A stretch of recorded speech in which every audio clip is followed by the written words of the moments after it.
Close your eyes for a moment and let your breath become softer, almost like a whisper, as if the night itself is exhaling with you. We are about to step into a space where the familiar borders of the human mind begin to blur, and something vaster, something unmeasured, begins to appear at the edges. Consciousness, a word we use often, yet a mystery that slips away each time we try to hold it. Is it simply the electrical storm of neurons firing in the brain? Or could it be something greater, something beyond the limits of biology, reaching past the skull, past the body, into the fabric of the universe itself? Some say consciousness is nothing more than the mind's reflection, like light bouncing inside a glass sphere, an echo of physical processes. But others whisper that it might be fundamental, not created by the brain, but only filtered by it, like a radio receiving signals that were already there. Tonight, we will wander slowly through these possibilities, not to find absolute answers, for perhaps there are none, but to rest in the wonder of what might be. And we will explore the strange frontiers where science meets philosophy, and where imagination dares to step beyond the edges of what we know. So let your body sink deeper into stillness. Let your thoughts drift like leaves on a quiet stream, and prepare to journey with me as we search for the essence of awareness itself. This is Mind Peace, and together we begin the exploration of consciousness beyond the human brain. Imagine, for a moment, that your brain is not the place where consciousness is born, but rather the place where it is tuned. Like an old radio sitting on a wooden table, it does not create the music you hear. It only finds it, catches it, shapes it into something you can listen to. The waves of sound were always there, invisible, traveling through the air, waiting for the right instrument to translate them. Could our minds work in the same way? Could consciousness be something like a vast ocean, stretching endlessly across the cosmos, while the brain is only the cup we dip into the waters? If so, then what we call I or self may not be confined to this fragile body of bone and skin. Hush, instead, it might be part of something much larger, a field of awareness that we only momentarily access. Neuroscientists often describe consciousness as the result of firing neurons, chemical signals, electrical impulses. They map regions of the brain, trace pathways, and point to areas that seem to light up when we think, dream, or feel. But what if all of these are not the cause, but the effect? What if the brain is the filter and not the fountain? There are theories in modern science that suggest just this. The receiver hypothesis, as some call it, imagines that consciousness is not locked inside our heads. Instead, the brain selects and organizes a piece of it, like tuning in to a certain station, while the rest of the infinite spectrum remains just beyond our reach. If this is true, then death may not be the end of consciousness. For, when a radio breaks, the music does not die. It only continues elsewhere, waiting for another receiver to play it again. Could it be that our awareness is like this? That when the body is gone, the deeper current of consciousness still flows, untouched, waiting for another form to pick it up? Philosophers have spoken of this idea for centuries. In Hindu traditions, consciousness is not seen as a product of the brain, but as the ground of reality itself. In some schools of thought, the body is only a vessel, a temporary house, while awareness is eternal. Modern physics, too, begins to whisper in this direction. Some interpretations of quantum theory suggest that the observer is woven into the very fabric of reality, not separate from it, but a key part of its unfolding. And so, we are left with two images: the brain as a generator, producing awareness from its complex machinery, or the brain as a receiver, opening a small window into an infinite field of mind. Which is true? Perhaps both, perhaps neither. Hi, Perhaps the truth lies in something stranger still, something we cannot yet imagine. But as you let these thoughts drift through you, notice how the possibility changes the feeling of existence. If consciousness is more than the brain, then you are more than your body, more than your name, more than the collection of memories you carry. You are, in some way, connected to a larger whole, and perhaps you always have been. Close your eyes and imagine that the air around you, the space between your skin and the stars, is not empty, but alive with something unseen, a presence, delicate yet vast, like a subtle field humming just beyond the edges of perception. Some scientists and philosophers have suggested that consciousness itself may not be locked inside the skull, but spread across the universe, a field that surrounds us, flows through us, and perhaps gives rise to everything we experience. In physics, there are many invisible fields we already accept. The electromagnetic field, shaping light, guiding signals across the globe. The gravitational field, holding galaxies together, weaving planets into their orbits. We cannot touch these fields directly, yet we know they are there. And so, could consciousness be another field? One we have not yet learned to measure, but one that may be just as real. Some researchers have called this idea the panpsychist view. Panpsychism suggests that consciousness is not something rare, not something that only humans possess, but a quality embedded in all things, even at the smallest scales of matter. In this view, the universe is not dead and mechanical, but alive with awareness at every level, from the tiniest particle to the most distant star. Think of a drop of water in the ocean. It carries within it the essence of the whole sea. In the same way, our individual awareness may be like droplets, local expressions of a boundless field of consciousness that stretches beyond time and space. The brain, then, might be the tool that focuses this universal mind into a personal experience arc, narrowing infinity into the story we call self. The beauty of this idea is that it changes the way we see separation. If consciousness is a field, then we are not isolated beings, trapped in solitary minds. We are threads of one fabric, ripples in one vast ocean, each of us reflecting and echoing the whole. What you feel, what you think, may not be entirely yours alone, but part of a greater current moving through all life. Critics will say, of course, that such an idea is untestable, poetic, but not scientific. Yet history shows us that many truths began as whispers of imagination. Electricity, gravity, even the shape of galaxies, were once mysteries beyond belief.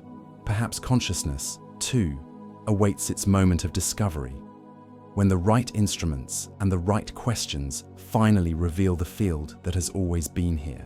So tonight, as you rest in stillness, allow yourself to feel, even just as an experiment, that the space around you is alive, that you are not breathing into emptiness, but into a sea of awareness, one that knows you, one that holds you, one that perhaps you have always been a part of. There are stories, whispered from hospital beds, spoken softly in recovery rooms, and sometimes kept hidden for years. Stories of those who came close to death, who touched the edge of life's curtain and returned with memories that seem to defy the idea that consciousness is locked inside the brain. These are the accounts of near-death experiences. A man whose heart stopped for minutes, yet later recalls floating above the operating table, seeing doctors work frantically on his body. A woman, deep in coma, reports traveling through a tunnel of light, meeting loved ones long past, and feeling an overwhelming sense of peace. Some describe hearing conversations in distant parts of the hospital, words they could not have physically heard, yet later repeated with uncanny accuracy. Skeptics argue that these are hallucinations, twice, the brain under stress, deprived of oxygen, firing in strange patterns that create visions of tunnels, lights, or voices. But others ask, if the brain was silent, if no measurable activity was present, how could awareness continue? Could it be that in those moments, consciousness steps beyond the brain into that greater field we spoke of, and then returns when the body revives? Consider this. When the heart ceases and blood no longer flows, within seconds, brain activity collapses. Yet there are those who recall vivid, structured experiences from these very moments. Not chaos, not random flashes, but journeys filled with meaning, coherence, and often transformation. They return changed, less afraid of death, more attuned to life, carrying a quiet certainty that awareness continues, even when the body does not. Some researchers have tried to test this. In certain hospitals, images have been placed high on shelves, visible only from the ceiling. The question is simple. If patients truly float above their bodies, could they describe what was placed there? The results are rare, inconclusive, but the effort itself reveals how deeply we seek to understand what lies beyond. Philosophers would say, whether these experiences are literal or symbolic, they point to something profound.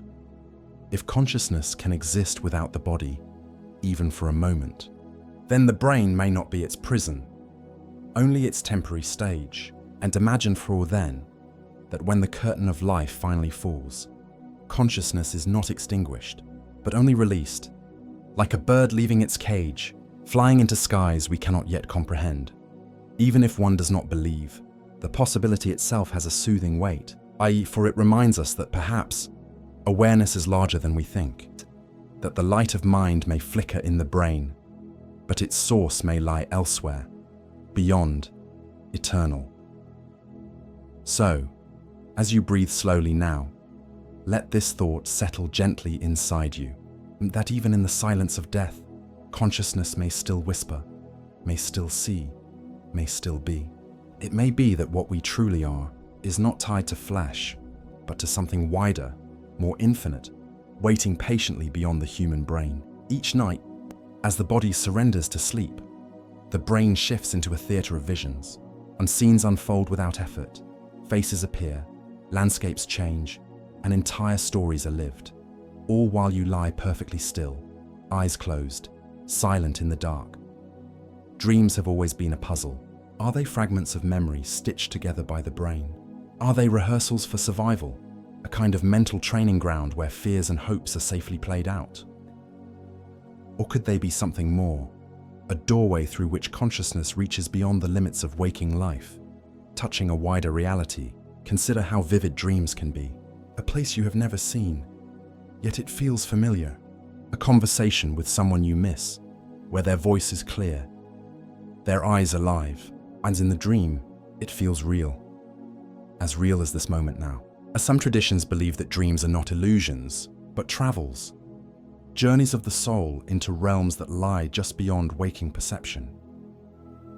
Modern science tells us that dreams are tied to REM sleep, when the brain becomes highly active, almost as if awake. Yet during this stage, the body is paralyzed, unable to act out the dream.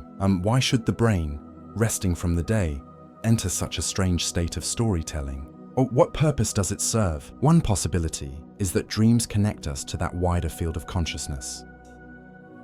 They loosen the boundaries of the self, dissolving the strict filters of waking logic, allowing awareness to drift into spaces where time bends, where the impossible becomes possible. Think of it like tuning the radio to a different frequency, one not available when the noise of daily life fills the signal. There are countless stories of dreams offering knowledge the dreamer could not have known. A scientist awakening with the solution to a problem. I'm an artist receiving an image that later becomes a masterpiece. Even ordinary people who dream of an event before it occurs, who see a place before ever visiting it. Are these coincidences, or hints that in sleep, the mind touches a broader stream of information, one that flows beyond the brain's usual boundaries? Carl Jung, the the great psychologist, spoke of the collective unconscious, a realm of symbols and archetypes shared by all humanity. In dreams, he believed, we tap into this shared well, drawing from an ancient, timeless source of wisdom. If so, then dreams are not private inventions, but shared expressions of a mind greater than our own. As you listen, notice how even the idea changes the way dreams feel. Perhaps when you drift into sleep tonight, you will not see dreams as random images, but as doors into a deeper layer of reality, one that cannot be seen in daylight, but one that has always been there, waiting for you in the quiet hours of the night. And maybe, just maybe, those dreams are whispers of consciousness itself, reminding you that your mind is not confined to the brain, but is part of a story much larger, much more infinite than you have ever imagined. There is a place in science, deep within the smallest particles of existence, where certainty begins to crumble, and a world where matter behaves both as particle and wave, where observation itself seems to change reality.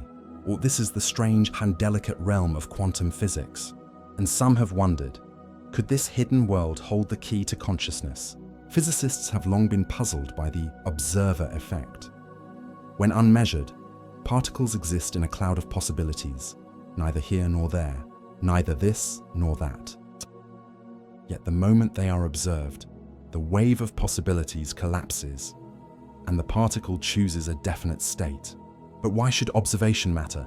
What is it about being seen that changes the outcome? Some suggest that it is not merely measurement, not merely the instruments, but consciousness itself that forces the collapse. And that awareness plays a role in shaping reality at its most fundamental level. If so, then consciousness is not a late arrival in the universe, produced by brains after billions of years of evolution, but a force woven into the cosmos from the very beginning. The Penrose-Hameroff-Orkor theory dares to suggest that quantum processes inside the brain's microtubules, the tiny structures within neurons, may give rise to consciousness.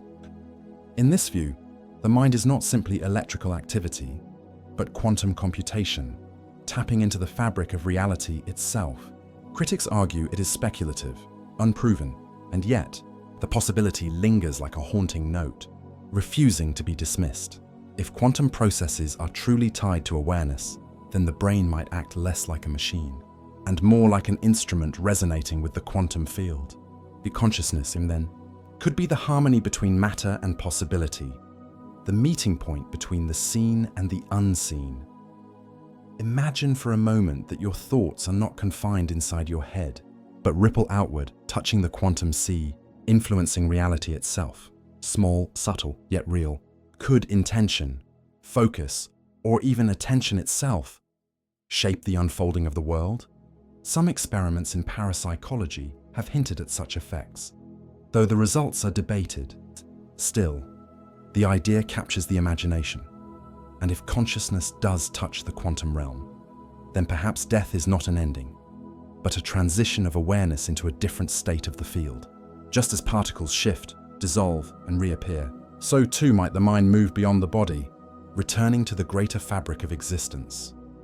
This may not be the whole answer, perhaps not even the right answer, but in the strange shimmer of quantum physics, we glimpse the possibility that consciousness is not an accident, not a side effect of matter, but a fundamental part of the universe, in as essential as space, time, and energy itself. So as you rest now, let this thought settle into you, that your awareness may not be small, may not be fragile, but may in fact be one of the very forces that shapes the unfolding of reality. Consciousness, beyond the human brain, reaching into the heart of the cosmos itself. There are moments in life, quiet yet undeniable, when it feels as if minds are not separate. You think of someone and they call, you dream of a friend, and the next day, they tell you they dreamed of you too. You sit in silence with another, and somehow words are not needed, for you both know what the other feels. And these small experiences, fragile as candlelight, raise a question. Are our minds truly isolated, or are they threads of a greater web? Carl Jung spoke of the collective unconscious, a hidden layer of psyche that connects all people through timeless symbols, archetypes, and myths. In this view, we are not born as blank slates, but enter the world carrying echoes of those before us, carrying the shared stories of humanity. And when we dream, when we create, when we fear, we may be touching this deeper collective layer.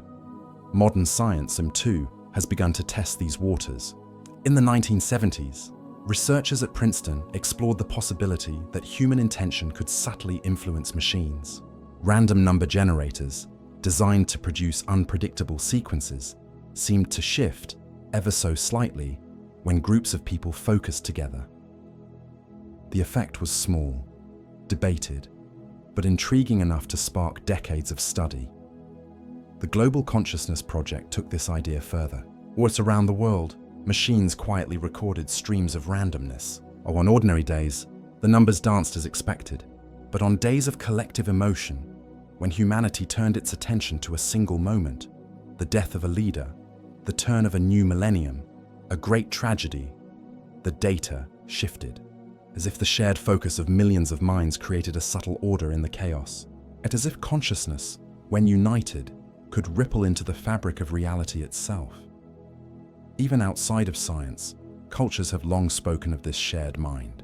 Indigenous traditions describe the dreaming, a timeless realm of ancestors and stories that all can access. In Eastern philosophy, the idea of oneness flows through teachings, reminding us that the self is an illusion, that separation is only surface. Beneath it all, we are one consciousness, divided only by perspective. What does it mean for you, lying here now, listening softly in the dark? It means that perhaps you are never alone, not truly. That even in silence, your mind hums in harmony with countless others, threads woven into the same invisible tapestry. It means that the thoughts you carry, the feelings you hold, are not only yours, but part of a wider song that humanity has been singing since its beginning. And if this is true, then beyond the brain, consciousness is not a solitary flame, but a fire shared across countless lives, or each of us a spark, glowing in the same vast field of mind. What you think, what you feel, what you dream may ripple outward, touching others in ways unseen, and what they carry may ripple into you, weaving us together in a quiet, endless exchange. So as you breathe slowly now, let yourself feel into this possibility, that your awareness is not confined, not alone, but part of something greater. Is a shared ocean, vast, endless, shimmering just beyond what the senses can touch. When you look up at the night sky and stars scattered like sparks across the endless dark, it is easy to feel small, fragile, a fleeting moment in the vastness of time. But some thinkers, some dreamers, have asked us to see it differently. What if the universe itself is not empty, not silent, but alive with awareness? What if everything we see, from galaxies to grains of sand, is part of one vast, conscious mind? This idea is not new. In ancient Greece, philosophers like Anaxagoras spoke of Nu, the cosmic intelligence that orders the world. In the East, Hindu and Buddhist teachings whisper of Brahman, the eternal reality, consciousness itself, of which all things are expressions. Indigenous peoples often describe the earth as alive, the sky as aware, every river, every stone, a bearer of spirit. Modern science has sometimes brushed close to this vision, and the physicist David Bohm suggested that beneath the visible universe lies an implicate order, or a deeper, hidden wholeness, from which everything unfolds. In this view, what we call matter is only the surface, and beneath it, all is interconnected, all is one. And if so, then perhaps consciousness is not something that emerges late, after stars and planets, but is woven into the very foundation of reality. Imagine the cosmos as a single vast brain, galaxies as neurons, connected by filaments of dark matter, stretching like synapses across unimaginable distances. Scientists have noted that the structure of the universe, when mapped, looks strikingly similar to the structure of the human brain. Two patterns echoing each other across scales, as if the small reflects the great, and the great mirrors the small. If the universe is conscious, then we are not strangers in a dead machine, but thoughts within a living being. Each of us a flicker of awareness, a tiny current in the vast cosmic mind. Our joys, our fears, our questions are like sparks within a larger dream, moments of meaning in the unfolding story of the whole. Critics will say, and of course, that this is poetic metaphor, not testable science. But even science admits, it cannot yet explain why there is something rather than nothing, why the universe seems tuned for life, why awareness arose at all. To imagine the universe as mind is not to solve the mystery, but to honor it, to sit within it with wonder. And for you, listening now, this idea carries a quiet comfort. You are not small, not separate. You are the universe, thinking, feeling, dreaming through the form you call self. When you look at the stars, you are the cosmos gazing back at itself. When you wonder about consciousness, it is consciousness reflecting on its own nature. So let yourself rest in this possibility, that beyond the human brain, awareness is not scarce, but infinite, or not confined and but universal, and that you are not only in the universe, but of the universe, and the universe itself is alive within you. Time, we think of it as a straight line, a river moving always forward, pulling us along, never pausing, never looking back. But what if that too is only the way our brains have learned to organize experience? What if consciousness is not bound to this river at all? Some philosophers whisper that time is not linear, but layered, a vast tapestry in which all moments, past and future, already exist, and our awareness simply travels across it, like a hand brushing along woven threads, touching now this point. Now that, if this is true, then consciousness beyond the human brain could be something timeless, a presence not moving through minutes and hours, but existing in all of them at once. There are reports of people in altered states, or deep meditation, who claim they step outside of time. They describe it as a sense of being everywhere at once, remembering the future as clearly as the past, feeling the present moment expand into something eternal. Our brains, of course, cannot process such vastness, so they simplify, they create a linear story, beginning, middle, end. But maybe this simplification hides the deeper reality. Think of a dream, how quickly time bends there, how in the span of a few seconds you can live through hours or years, and yet upon waking you accept it. Your mind doesn't question the distortion, because within the dream the flow of time feels natural. If consciousness is not merely an echo of the brain, then perhaps time itself is an illusion, a tool we use here, in this fragile state of being human, but beyond us, beyond the mind we know. Consciousness could be suspended in an endless now, a timeless awareness watching us move, watching us think we are separate, watching us count the seconds, the minutes, the decades, while it simply is unshaken. Some say this timeless consciousness could be the root of déjà vu, that strange flicker when you feel you've been here before, spoken these words before. Perhaps it is not memory at all, but a glimpse across the tapestry where another version of you is standing, speaking, breathing, in another part of time. This idea bends the edges of reason, yet it comforts too. To think that what we are is not lost to the flowing river, but is stitched into the fabric itself, always present, never gone. Time passes for the body, yes, but for the deeper consciousness, perhaps, there is no passing at all. Only being, only the quiet eternal being, waiting for us to remember it. There is a thought, an ancient one, and yet still alive in modern science and philosophy, that consciousness is not private, not sealed off in a skull, but shared. A field, a sea, an ocean, flowing through all living beings. Carl Jung once called it the collective unconscious, a reservoir of symbols, patterns, dreams, something older than memory, older than culture, whispering to us in myths, in stories, in visions. But others today wonder if it might be more than metaphor, more than psychology, perhaps a literal network of mind. Imagine for a moment that your thoughts are not locked away. Imagine they ripple outward, like vibrations in water, faint, subtle, invisible, but real, and others, near or far, can feel them without knowing why. Perhaps this explains those strange moments when you think of someone and then they call you, or when two people, separated by miles, dream the same dream, or when a group of strangers, gathered in silence, begin to breathe as one. Science has brushed at the edges of this mystery, studies of brainwaves, hinting that synchronization can happen between people, neurons firing in rhythm when two minds connect. But perhaps what we see is only the surface, only the shadows of something vaster. If consciousness extends beyond the human brain, then maybe each of us is not an island, but a wave cresting on the same infinite sea.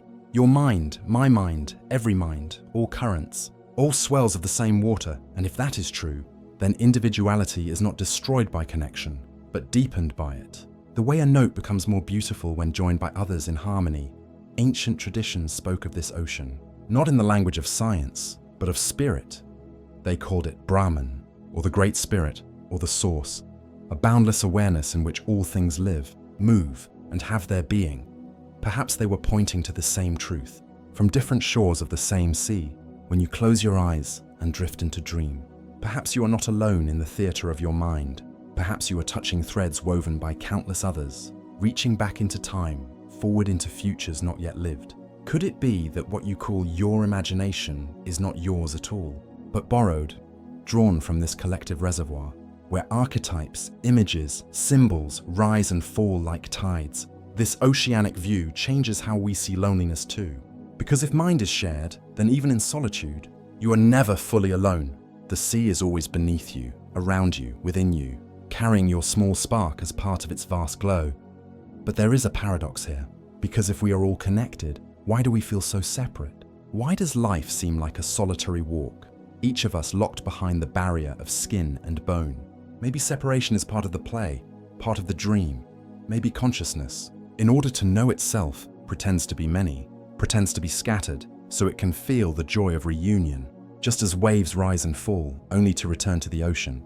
Perhaps our sense of being I and you is temporary, a rhythm, a dance, and behind it all, there is only one awareness, endlessly shifting its masks, endlessly rediscovering itself.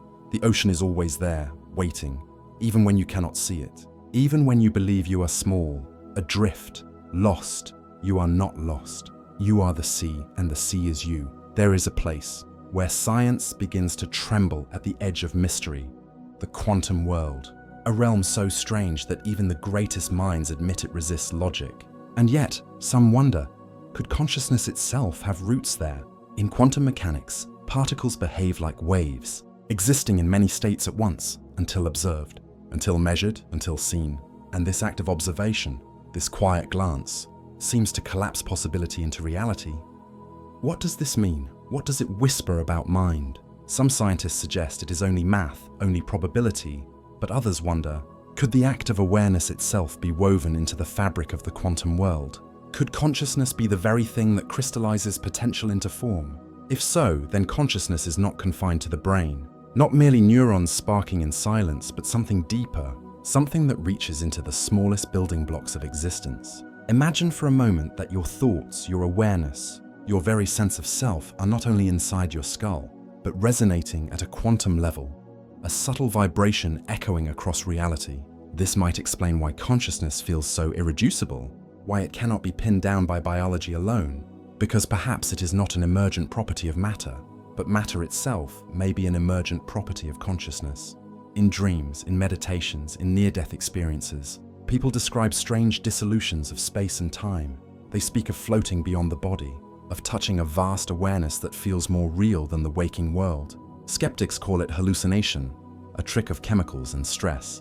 But others wonder if these glimpses are encounters with the deeper quantum field, a field where individuality fades, where the boundaries between self and universe blur. Imagine the brain not as the generator of consciousness, but as the receiver, the tuner, the radio catching a signal that is everywhere, always present, always humming. This is not fantasy alone. Some respected physicists like Roger Penrose have dared to suggest that consciousness might arise from quantum processes within microtubules of the brain, tiny structures within our neurons, as if our biology is a doorway into the quantum, and if that doorway exists, if the brain is not the source but the instrument, then awareness may not die when the instrument falters. It may remain, it may continue, it may ripple outward into the great unseen. What a thought this is, that you are not only flesh, not only bone, but a song of probability, a shimmer at the edge of the quantum veil. It slows the breath to imagine it. It humbles the heart, because it suggests that consciousness is not fragile, not fleeting, but as fundamental as light, as space, as time itself. To touch this idea, even briefly, is to feel both small and infinite. Small because the mystery is vast, infinite because you are already part of it. Perhaps this is why ancient sages and modern physicists alike sometimes arrive at the same conclusion, spoken differently but pointing to the same horizon, that consciousness is not inside us, but we are inside it, a field without borders, without end, shimmering, always shimmering, quietly guiding the unfolding of reality itself. Close your eyes for a moment and listen, not to the words of your mind, not to the chatter, but to the space between them, that small, fragile silence, the gap between one thought and the next. It is easy to miss because the mind rushes so quickly, spinning stories, naming, remembering, worrying. But if you look closely, gently, you can feel it, that pause, that stillness. And here is the mystery. Some say that silence, that gap, is not empty at all, but full of the presence that is deeper than thinking, deeper than memory. When you are not caught in thoughts, not trapped in the voice in your head, there remains something else, something that is simply aware, simply watching, simply being. This is consciousness beyond the human brain, not as theory, not as speculation, but as direct experience in meditation. Seekers across centuries have found this silence. They describe it as vast, luminous, eternal, a background awareness that never fades, never changes. The thoughts come and go, like clouds drifting, but the sky of awareness remains, untouched, unbroken. Neuroscience, too, has tried to measure this, watching brain scans of meditators, noticing changes in activity, changes in patterns. But even in the quietest scans, awareness itself cannot be seen. You can map the brain, trace its signals, but the silence between thoughts slips through every measurement, invisible yet undeniable. And if this silence is real, if it can be felt by anyone who turns inward long enough, then perhaps it is not generated by the brain at all. Perhaps the brain is only the surface, and the silence is the depth beneath. Like waves in ocean, the brain may rise and fall, but consciousness, the silent awareness, remains the sea itself. Have you ever had a moment, in nature perhaps, when your thoughts suddenly stopped, when the world seemed brighter, sharper, as though time itself had paused? That too is the silence. That too is the space where you glimpse what you really are. It is not foreign, not mystical in the sense of distance. It is always here. You can feel it now, in the slow rhythm of your breath, in the way sound rises and fades, and between the fading and the rising, there is always a pause. That pause is not nothing. It is the doorway. To notice it is to step beyond the brain's endless weaving, into the presence that has always been here, before thought, during thought, after thought. This silence, some say, is the true self, the eternal witness, untouched by the flow of time, untouched by the body, untouched even by death. And in that silence, there is a strange peace, a gentle reassurance, that what you are cannot be lost, cannot be broken, because it was never made, it simply is. The silence between thoughts, quiet, infinite, waiting, always waiting for you to return, when the body rests and the brain quiets, when the world outside dims into darkness. Another world opens, the world of dreams. Here, consciousness shifts its shape, slipping away from the ordinary rhythm of waking life, painting images, weaving stories, breaking the laws of time and space as easily as a child reshapes clay. In dreams, you can fly, you can meet those who have passed, you can walk in places you have never seen, and yet feel you know them deeply. And here is the question. Is dreaming only the echo of neurons firing in sleep, only the brain clearing itself, organizing memories, or is it a window, a portal, into consciousness beyond the human brain? Science offers answers, yes, REM cycles, chemical processes, random firings stitched together into narrative. But even scientists admit the depth of dreaming is not fully explained, because sometimes dreams bring knowledge you did not have. Sometimes they solve problems you could not solve awake. Sometimes they warn, sometimes they heal. Carl Jung spoke of archetypes, figures that appear again and again in the dreams of people across the world, across cultures, across centuries. How can it be that a child in one land and another child in a distant place dream the same symbols, the same strange creatures, the same journeys through shadow and light?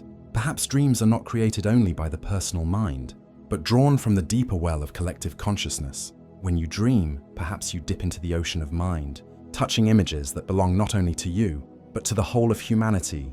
And beyond that, perhaps dreams are more than human at all. Perhaps they are the place where consciousness itself experiments, creating, exploring, expanding its own possibilities. Many cultures treated dreams as sacred, messages from gods, from ancestors, from the soul. Not illusions, not random, but communication from another layer of being. The ancient Greeks had dream temples where people slept to receive healing visions. The indigenous peoples of the Americas saw dreams as bridges to spirit, guides for life, decisions, healing, and even today, how many of us have woken from a dream shaken or comforted or forever changed? The dream does not fade easily, it lingers, as if it carried truth. And then there are lucid dreams, when the dreamer realizes, I am dreaming, and suddenly the dream bends to will. The dreamer becomes the creator. What does this mean? What does it reveal about the nature of consciousness? If you can become aware inside a dream, then consciousness is not bound by waking life. It can exist in another world. It can shape that world. It can move through landscapes built of thought and emotion. Is this not proof in some quiet way that consciousness is larger than the body, larger than the brain? Because in a dream you may walk without legs, you may see without eyes, you may speak without a mouth, and yet the experience feels real. Perhaps the dream reveals a truth we forget in daylight, that consciousness is not tied to the body, not tied to the brain, but capable of creating reality from itself. And then there are those strange dreams, precognitive dreams, when something seen in sleep unfolds later in waking life. How to explain them? Coincidence, chance? Or could it be that in the dream state, consciousness is freed from time, able to wander not only through memory but through possibility, to step into futures just as easily as it steps into pasts? If so, then dreams are not only echoes of life, but glimpses of the vastness of mind beyond the brain. They are reminders, gentle and strange, that the world you see in waking life may not be the whole of reality when you lie down tonight and drift into the sea of sleep. Remember this, that the dreams you enter may be more than imagination, more than memory. They may be your consciousness wandering, exploring, touching the edges of a truth too wide, too deep for waking eyes to hold, the mirror of dreams, showing you not only who you are, but who you might be, who you have been, and who you are beyond time itself. Always reflecting, always whispering, that your consciousness is not bound by the walls of your mind, but free, always free, to wander in realms beyond. Memory feels like a treasure chest, heavy, precious, carried within us, shaping who we are, telling us where we have been, guiding us through what we call identity. But memory is fragile too, slippery, unreliable, fading when we need it, changing when we are certain of it, reshaping itself in ways we cannot control. Neuroscience tells us memory is the firing of neurons, the strengthening of synapses, circuits rehearsing themselves until a pattern is formed.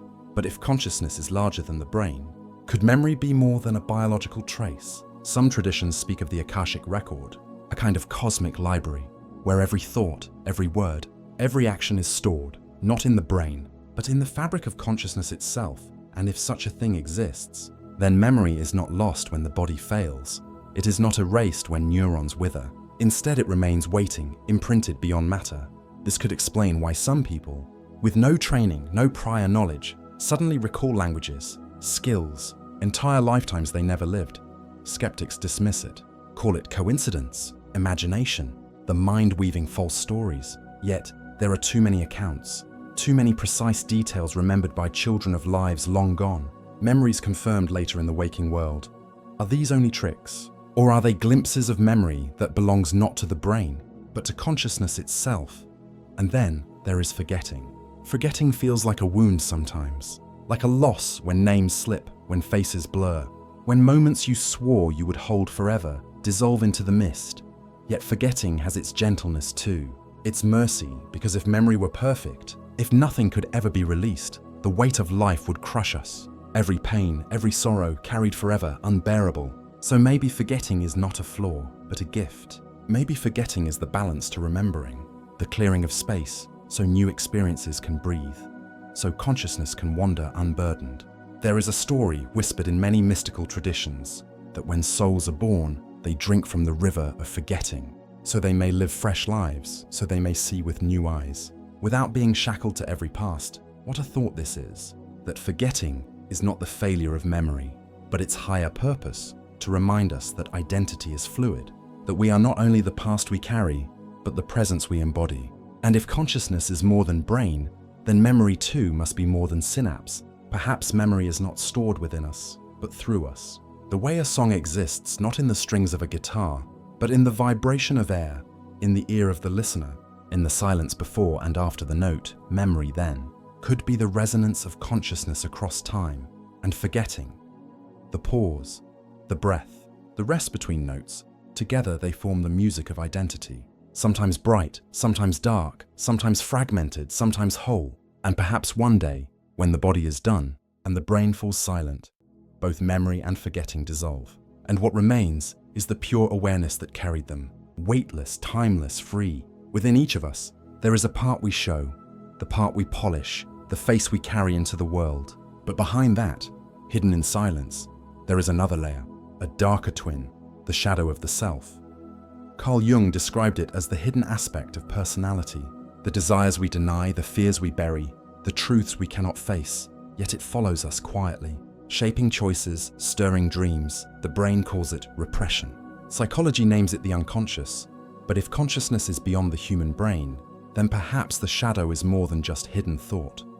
Perhaps it is a deeper mirror, showing us what we are not ready to hold. Have you felt it? In the sudden anger that rises from nowhere, in the dream where you play the villain, in the slip of the tongue that reveals what you thought forgotten. These are whispers of the shadow, not to punish, not to shame, but to remind, to balance, because light cannot exist without dark, and the self cannot be whole without its shadow. Mystics say that consciousness is not about escaping the shadow, but embracing it, allowing the hidden to be seen, to be healed, to be integrated, for when the shadow is denied, it rules us in secret, but when it is welcomed, it becomes part of the greater self. What if consciousness beyond the brain carries not only light, but also every shadow that has ever passed through us, not as a burden, but as part of its richness? Some experiences in altered states reveal this directly. Those who enter deep meditation or journeys with sacred plants often meet their shadow face to face. Visions of fear, of guilt, of anger rising, and yet, if they can stay, if they can face it, the shadow transforms. It dissolves into wisdom, into compassion, into strength. So perhaps the shadow is not darkness at all, but unrecognized light, light waiting to be seen. Ancient stories told of gods with two faces, one radiant, one hidden, one kind, one fierce, symbols of the same truth, that to know yourself fully is to walk with both sides. In your daily life, you may try to silence the shadow, to keep it away, but in dreams it returns. In silence it returns, because it is not apart from you, it is you. And if consciousness extends beyond the limits of your brain, then your shadow too extends. It may not even be personal. It may carry the fears of generations, the weight of the collective. To face it is to heal not only yourself, but the thread of humanity that runs through you. So the next time you feel the stir of the shadow, the fear, the shame, the anger, pause, listen, breathe. Remember that it is not an enemy, but a messenger. A reminder that you are vast enough to hold both the light and the dark. And in that holding, in that quiet acceptance, consciousness expands, revealing itself not as broken pieces, but as a whole, complete, infinite self, carrying both brightness and shadow, together, always together, in perfect balance. There's a strange poetry in the way memories ripple across minds like whispers through fog. One person insists they remember Nelson Mandela dying in prison. Another swears the Monopoly man had a monocle. Across oceans, strangers agree on details they never discussed, believing them to be self-evident truths. What do we call this mass convergence of error? A mistake in the mind, or something grander? Something like a shared dream? Think of it. A dream does not belong to any one sleeper. In the quiet of night, you might find yourself in a place that feels ancient, populated with symbols and faces you've never seen. Yet you awaken with certainty that they were real. Now imagine thousands of people dreaming the same fragment, the same misplaced detail. What if the Mandela effect is that very phenomenon, but leaking into our waking life? Dreams blur edges, dissolve facts, replace one reality with another. They offer a truth of sensation, not accuracy. And perhaps memory operates on the same principle. When enough of us dream an alternate history, it begins to wear the costume of reality. Our minds echo one another's errors until they become symphonies of certainty. And once the music starts, it's nearly impossible to unhear. Maybe we are all sleepwalkers in a collective hallucination, stumbling through corridors of half-remembered truths. The Mandela effect may not be a glitch in reality. It may be proof that reality is malleable, sculpted not by stone, but by agreement. And in that agreement lies something powerful, something almost mystical, the ability of humanity to dream the same dream while awake. So when you hear someone say, "Didn't it happen this way? Don't you remember it too?" Perhaps they are not mistaken. Perhaps they are touching the threads of a dream we all once shared, a fragile echo of a world that never existed, yet still feels undeniably real. To understand the Mandela effect, we must first step into the fragile architecture of the human mind. Memory feels like a vault, a secure chamber where the past is preserved like photographs locked away in glass. But in truth, memory is not a camera. It is a painter. Each time we recall an event, we do not pull out a pristine snapshot. We repaint the moment, adding strokes that may blur, alter, or even reinvent details. Neuroscientists have long studied this phenomenon. The hippocampus, that seahorse-shaped organ deep within the brain, acts as the archivist of memory. Yet it is imperfect. Each retrieval of a memory makes it vulnerable, open to edits, like a manuscript rewritten in invisible ink. Over time, the ink fades, and our minds fill the gaps with plausible inventions, borrowed from culture, stories, or other people's recollections. The past becomes a collaborative fiction.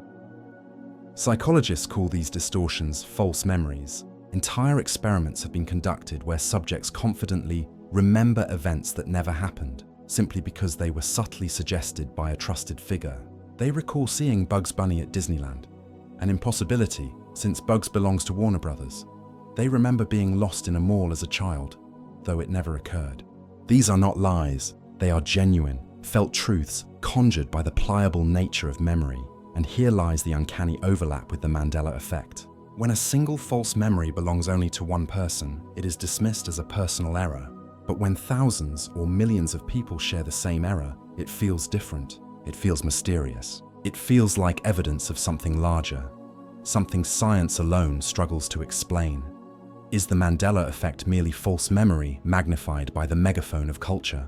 Or does the scale of the phenomenon suggest that memory itself may be woven into a collective fabric, one that bends, folds, and sometimes tears? If memory can be rewritten at the level of the individual, who is to say it cannot be rewritten across a crowd, across a generation, across the entire waking dream of humanity? There is something both comforting and unsettling in the idea that our minds may not be entirely our own. We walk through life believing that our memories are private, sealed within the vaults of our skulls. But what happens when those vaults begin to echo with the same distortions, the same misremembered details, the same strange illusions, shared by thousands, even millions of others? The Mandela effect is one of the clearest invitations into this puzzle. People scattered across the globe recall Nelson Mandela dying in prison decades before he actually passed away in 2013. They can describe the funeral, the mourning, the news coverage. They felt it happen, and yet history insists otherwise. How can so many people misremember the same story in the same way? Is this mere coincidence, or does it whisper of something deeper, a collective editing of memory, or perhaps a shared dream? Psychologists often point to the mechanisms of culture. We are not islands, but interconnected minds, passing stories, symbols, and ideas between us in an endless flow. If one person recalls something incorrectly, that error can spread like a seed carried by the wind. Others hear it, internalize it, and soon the false memory takes root in many minds, growing stronger the more it is shared. What began as a mistake becomes a shared illusion. But what if it is more than that? Some philosophers suggest that consciousness is not strictly personal, but collective in nature, like a vast ocean from which individual waves rise and fall. If so, then perhaps memory is not bound to a single brain at all, but woven through this larger tapestry. Could the Mandela effect be a ripple in that ocean? A disturbance that shifts many minds at once, like a tide pulling us toward a reality just slightly different than the one we know. The very idea raises haunting questions. If memory can be rewritten collectively, is the past truly fixed? Or is history, as we know it, nothing more than a living story, malleable, reshaped every time we tell it, every time we recall it together? When thousands of voices whisper the same altered truth, does it in some way become real? Shared illusions remind us that we are not as separate as we believe. The line between my memory and yours begins to blur until the distinction dissolves. Perhaps consciousness itself is not confined within the walls of the human brain, but stretches outward, binding us together in unseen threads. And in those threads, small shifts, a detail forgotten, a story misremembered, may ripple through us all, echoing across minds like a chord struck in the dark. Perception feels like a window, clear and open, showing us the world as it truly is. But the truth is gentler, stranger, and far more fragile. What we call reality is not the raw outside world. It is an inner construction, stitched together by our senses, shaped by our brain, and softened by memory. Every second, our eyes capture only fragments of light. Our ears receive vibrations, not sound itself. Our skin absorbs pressure, warmth, and texture. These fragments are incomplete, fragile, scattered. And yet, within the folds of the mind, they are woven into a seamless experience, a world, a reality. But this weaving is imperfect. Gaps appear, details fade, and when the brain encounters missing pieces, it does what it always does. It invents. It fills the silence. It creates continuity where none exists. This is why we glance at a shadow and see a figure that isn't there. It is why we sometimes hear our name whispered in the wind. It is why illusions, both visual and psychological, work so well. The mind does not tolerate incompleteness. It bends reality to keep the story whole. And so, perception is not a mirror, but a painting that changes with each brushstroke, each glance, each memory recalled. This fragility leaves us vulnerable not only to individual illusions, but to collective ones. If many of us misperceive the same thing, we begin to trust each other's errors. If I saw it, and you saw it too, then it must be real. But what if both of us are only witnessing the mind's attempt to make sense of a fractured world? This is the quiet intersection where the Mandela effect rests. We are not only misremembering, we are misperceiving. Our shared illusions are not always born from the past, but from the fragile way we take in the present. The world feels stable, but beneath that stability lies a soft fabric, one that can wrinkle, fold, or even tear. And when it does, reality itself feels altered. Perhaps consciousness is not designed to capture reality as it is, but to create a version of reality gentle enough for us to survive. If so, then every perception is a kind of dream, a fragile dream that we call life. When we speak of memory, we often imagine it as a library, each book a moment, each shelf a year, each aisle a chapter of our lives. We believe these books rest quietly, waiting to be opened, unchanged by time. But memory does not work this way. There are no shelves, no fixed bindings, no dusty archives in the brain. What we call memory is more like a living city, constantly rebuilt, constantly reshaped. Neuroscience shows us that every memory is not stored whole, but scattered in fragments across the brain. The smell of rain is encoded in one region, the sound of thunder in another, the sight of a grey sky somewhere else entirely. When we remember, the brain does not retrieve a file. It reconstructs the scene, pulling together these fragments and stitching them into a story. Each act of remembering is a performance, a retelling, never identical to the one before. This process is delicate. Small errors creep in unnoticed. A detail fades and the mind fills it in. A word changes and soon the story shifts. With each recall, the memory becomes more fluid, less faithful to the original event. The book is rewritten every time we open it. And then there is suggestion, the quiet architect that reshapes memory without our consent. If someone tells us we saw something, or if culture whispers a version of events loudly enough, our brains weave those threads into our own recollections. Suddenly, we remember what never was, convinced of its truth because it has the texture of memory. It feels real. This fragility is not a flaw, it is survival. Memory is not built to preserve the past exactly as it happened. It is built to guide us, to help us predict the future, to keep the story of ourselves coherent enough to move forward. Accuracy is sacrificed for continuity. Precision is sacrificed for meaning. But when these small distortions scale across many people, something astonishing happens.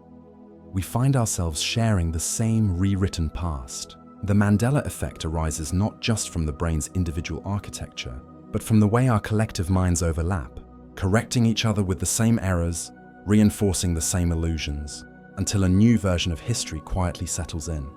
If memory is an ever-changing city, then perhaps the Mandela effect is a sudden reshaping of the skyline. So many of us noticing the same new tower, the same altered street, the same unfamiliar detail in the landscape of what we thought was fixed. And it leaves us asking, did we rebuild the city together, unknowingly, or did something far stranger reach into the foundations, reshaping not just one mind, but many? There are moments, quiet moments, when reality feels as though it has shifted. Slightly, imperceptibly, like the floor beneath your feet has tilted just a little. You cannot prove it. You cannot point to a single piece of evidence. But something inside you whispers that the world is not quite the same as it was yesterday. The Mandela effect lives in that whisper. A word spelled differently, a logo you recall with sharper edges or softer curves, a line in a film that never existed, though you can hear it in your mind with perfect clarity, a book you remember reading as a child with a title that history insists was never written. Small things, but unsettling things, things that make you question not only memory, but the very ground of reality itself. Science tells us that memory is fallible, that perception is fragile, that when many people misremember together, it is only the brain's tendency toward pattern, suggestion, and shared culture. And perhaps that is true. Perhaps the Mandela effect is nothing more than a trick of the mind, magnified by the internet until it feels cosmic. But what if it is more? What if it points to something woven deeper into the fabric of being? Consider this. Reality, as we know it, is not a single unbroken stream. Physicists remind us that at its most fundamental level, the universe is quantum, probabilistic, uncertain. Every particle exists in many states until it is observed. Every path branches, every choice blooms into possibilities. What if memory is not merely failing us, but catching echoes of those other branches? What if, in recalling a different version of history, we are brushing against the edge of another timeline? One where events unfolded differently. One where our memories are not wrong, but true, just in another strand of reality? It may sound fantastical, but it is this sense of slipperiness that unsettles so many people who experience the Mandela effect. It is not only that they misremember, it is that the misremembering feels realer than the truth. It has weight, it has texture, it has conviction, and conviction is not easily dismissed. Perhaps the truth is gentler, perhaps reality itself is not fixed, but fluid. We imagine the past as something carved in stone, but maybe it is closer to water, flowing, shifting, bending, reflecting.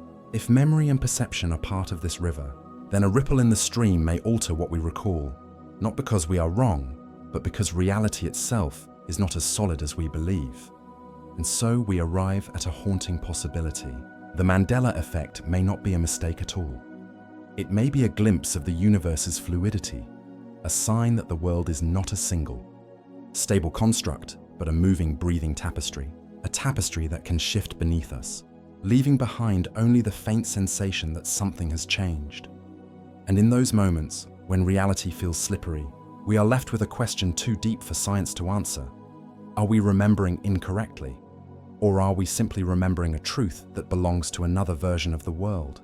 The human mind is not only a mirror of reality, it is a sponge. It absorbs stories, impressions, suggestions, and subtle cues, even when we are not aware of it. Every conversation, every headline, every passing remark settles somewhere within us, waiting for its moment to surface. And when it does, it can feel indistinguishable from memory.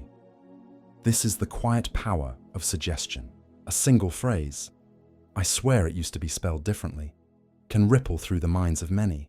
Someone recalls hearing it too, another insists they saw it with their own eyes, and soon the suggestion becomes an anchor around which memory reshapes itself. The Mandela effect thrives in this fertile soil, where memory and belief are easily entwined.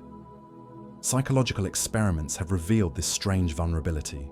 Subjects who were told a certain childhood event happened, being lost in a shopping mall, seeing a balloon drift into the sky, later remembered it with confidence, even adding details that were never suggested. Their minds, eager to make sense of the story, filled in the blanks with invention so convincing it became truth. Now, imagine this not on the scale of a laboratory, but on the scale of a culture. A movie misquoted, a logo seen incorrectly once, then repeated until it spreads across millions. A detail shifted in the collective telling of a story. The suggestion grows roots, memory reshapes itself, and suddenly we have a shared illusion.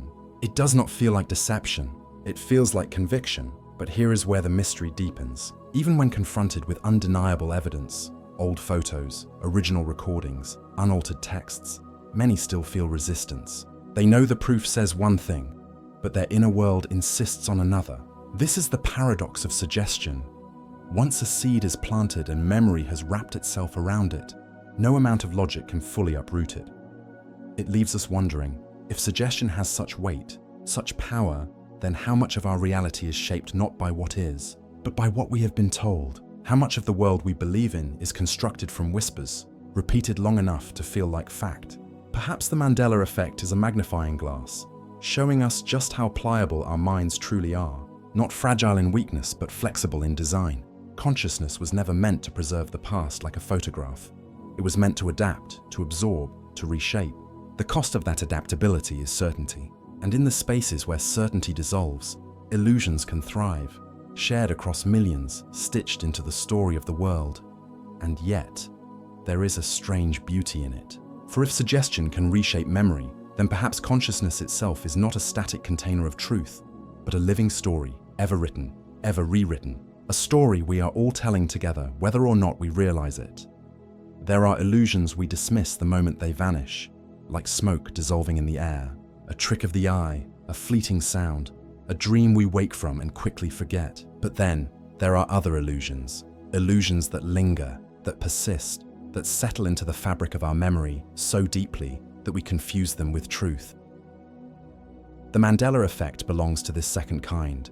It is not like seeing a mirage in the desert, only to realize the oasis was never there. It is like remembering the taste of the water, the shade of the palm trees, the feeling of sand cooling underfoot as you approached. It is embodied. It has weight, and once an illusion has been embodied, it resists correction. Psychologists describe this as memory consolidation. When a memory feels vivid, when it stirs emotion, it is not easily overwritten by new information. You can show a person the original film clip, the unaltered photograph, the correct spelling, but their inner world still clings to the version they felt. Logic cannot compete with sensation. Proof cannot compete with experience. This persistence raises unsettling questions. If an illusion can endure within so many people at once, then how do we separate reality from belief? At what point does the shared conviction of millions begin to feel like reality itself? After all, history has always been, in part, a matter of collective agreement. Wars are remembered not only through records, but through stories. And those stories, repeated long enough, become truth. Could the Mandela effect be a smaller echo of that same process, condensed into the subtle details of everyday life? And yet, there is another layer. For some, the persistence of these illusions feels too precise, too organized, too uncanny to be dismissed as chance. It feels as though reality itself has shifted, rewritten, altered, leaving behind not only evidence of the present truth, but also ghostly traces of the old one that linger in memory, as though consciousness is catching the afterimage of another timeline. Whether born of psychology or of something stranger, these persistent illusions remind us of the fragility of certainty. What we believe about the world may not be carved into stone, but written on shifting sand. The waves of time and suggestion wash over it, reshaping the lines. And yet, we walk forward with the conviction that what we remember must be real. Perhaps this is why the Mandela effect fascinates us so deeply. It is not only about spelling, or film quotes, or the details of history. It is about the possibility that what we hold as real may not be as unshakable as we think. That our shared illusions may not fade with correction, but endure, like faint echoes of another reality, whispering to us that truth is not as solid as it seems. Imagine for a moment that life itself is a dream. Not yours alone, but ours together. A vast dream, woven from billions of minds, overlapping, intersecting, colliding in unseen ways. What you call your memory may not be entirely your own. What you call reality may not be entirely separate from the people around you. The Mandela effect hints at this. When thousands remember something that history denies, it is as though a shadow has passed over the collective dream, changing its texture in unison. A misremembered name, a false ending to a familiar movie, a song lyric that never existed, small things, yet deeply unsettling. It is not simply one mind drifting. It is many minds swaying together, as though pulled by an unseen tide. Science gives us one possible answer. Culture itself is the dream we share.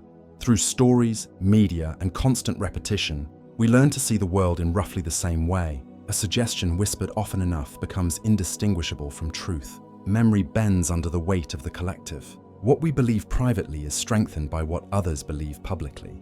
And soon, the boundary between memory and myth dissolves. But another possibility rises. Quieter, stranger. What if consciousness is not confined within the borders of a single brain? What if we are like instruments in an orchestra, resonating not only with our own notes, but with the vibrations of others? If so, then perhaps the Mandela effect is not just a cultural error, it is resonance, a collective shift in the music of memory. Think of dreams themselves. Within a dream, everything feels real. The colors, the sounds, the emotions, they hold weight. Only when we wake do we realize the strangeness, the inconsistencies. And yet, sometimes, fragments of a dream persist into waking life, so vivid that they blur with reality. Now imagine an entire society holding on to the same fragment, a shared dream carried into the daylight. Could the Mandela effect be one such fragment, bleeding through from another layer of experience, one we are all quietly dreaming together? It is here that philosophy and science meet in a place of wonder. Some call it the collective unconscious, a deep ocean beneath the surface of human thought, where symbols, patterns, and archetypes drift endlessly. Perhaps the Mandela effect is not just a glitch in memory, but a ripple in that ocean. When one ripple rises, many feel it, and we mistake it for personal memory, when in truth it belongs to all of us. In this sense, the Mandela effect may not be about being wrong. It may be about discovering that our minds are not separate, that we are dreaming together, and that within that shared dream, even illusions can feel as real as stone. We often imagine time as a straight line, past, present, future, laid out like tracks of a railway, fixed and unchangeable. We walk along it step by step, never able to turn back, never able to stray from the path. But when we listen closely to the Mandela effect, it whispers a different story, one where time is not a rigid line, but something softer, more fluid, like a river. Think about memory itself. When you recall your childhood, you are not traveling backward along a timeline. You are summoning pieces of a river that still flows within you. For a moment, the past feels alive again, not as it was, but as it is now, reshaped by your present mind. In this way, memory bends time. The past becomes fluid, shifting to meet the present. The Mandela effect stretches this idea further. If time is indeed fluid, then perhaps what we call false memories are not mistakes at all, but glimpses into alternate flows of the river. One path where Mandela died in prison, another where he lived and spoke again. One timeline where a logo bore sharper letters, another where the design was gentler. When enough people recall the same alternate flow, we feel the echo of time's flexibility. Physics, too, has long teased us with such ideas. In the quantum world, particles do not move along fixed lines. They exist in superpositions, many states at once, until observed. Some physicists suggest that entire timelines may branch in this way, with every decision, every shift, every quantum flicker creating parallel paths of reality. If so, then perhaps the Mandela effect is not a flaw in memory, but a leak between these branches, a glimpse of a path where events unfolded differently. Of course, skepticism is natural. Our minds are vulnerable to suggestion, and collective error can explain much of what we call the Mandela effect. Yet for those who feel it deeply, the strangeness lingers. The sense that something shifted, even if only slightly, even if only for a moment, that the past is not as solid as we once believed. And here lies the most haunting possibility, that time itself is not a cage, but a canvas, that the strokes of history are not finished, not sealed, but alive, changing shape depending on how we remember, how we observe, how we dream. If memory is a brush, then perhaps each of us paints not only our own past, but contributes to the larger painting of the world. And when enough brushes move in the same direction, the painting itself transforms. The Mandela effect may be one such transformation, a subtle shift in the canvas of time, leaving us with two competing images, the one preserved by evidence and the one preserved by memory. And when memory is collective, when thousands see the same image, who can say which painting is more true? Perhaps both are. Perhaps truth itself is layered, overlapping, fluid. Perhaps time does not march, it ripples. And within those ripples, we catch the brief shimmer of other realities, other histories, that brush against our own before drifting away again. Imagine sitting in a crowded theater, the lights dimming, the curtain rising, everyone waiting for the same performance. The play begins, but for reasons you can't explain, you hear a line differently, see a gesture the actor never made, feel a pause that never happened.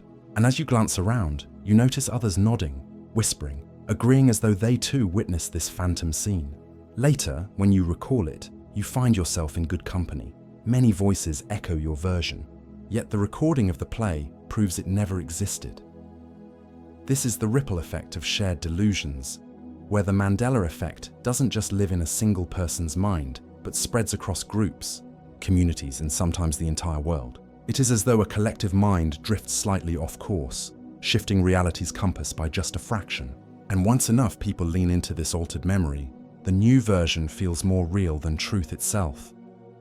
Take the infamous case of the Monopoly Man. How many swore he wore a monocle, only to be corrected by the cold evidence that he never did? What matters here isn't only the mistaken memory, but the consensus. When strangers from distant lands, with no shared upbringing or media overlap, confidently describe the same illusion, the delusion begins to feel like a law of nature. How could so many agree on something that isn't real? Surely they think the evidence must have shifted, the world must have rewritten itself. And so shared delusions act like a virus, spreading not through touch, but through certainty. A person says, "I remember it this way," and another nods, "Yes, me too." That moment of recognition cements the memory, weaving it deeper into the fabric of belief. Like ripples across still water, the distortion travels further, carried by conversation, reinforced by community, magnified by repetition. Psychologists call this social reinforcement. Neuroscientists call it the malleability of memory. But to those inside the delusion, it feels more mystical, as if they've stumbled into proof that reality is fluid, fragile, perhaps even programmable. Because if hundreds, thousands, or even millions can recall the same wrong detail, then maybe wrong isn't wrong at all. Maybe reality is decided not by fact, but by majority. And here lies the danger and the wonder. The ripple doesn't stop at small things. Logos, lines in movies, song lyrics. It expands into history, into identity, into meaning itself. Once enough people agree that something once existed, it gains a phantom presence in the timeline of human thought, lingering like a ghost that refuses to fade. So the question grows louder. When the world remembers wrongly together, is it delusion or is it creation? When a ripple becomes large enough, it ceases to be a mistake and begins to take root as myth. What started as a simple misremembered logo or a line from a film becomes something far more powerful, an echo that culture absorbs and carries forward. In this way, the Mandela effect doesn't just create false memories, it forges the raw material of mythology. Consider how civilizations once passed down their histories. Stories spoken by the fire, repeated by priests, poets, and travelers. Each retelling changed the details just slightly. An exaggeration here, a forgotten name there, until centuries later, the tale bore little resemblance to the event that began it. Yet, for the people who carried those tales, they were truth, not distortion.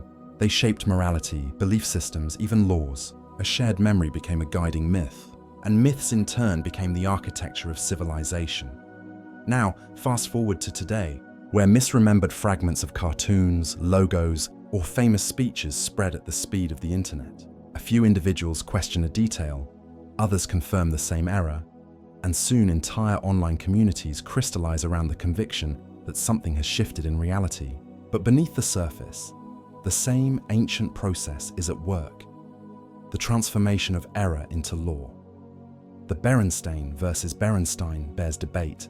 For example, isn't just a quirk of memory, it's a seed of mythology.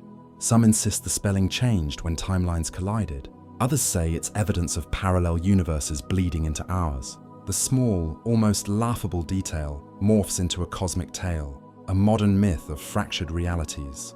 Just like the old myths explained thunder as Zeus's wrath or eclipses as omens, these new myths explain the strangeness of memory as proof of simulation or multiverse. And perhaps this is the real power of the Mandela effect.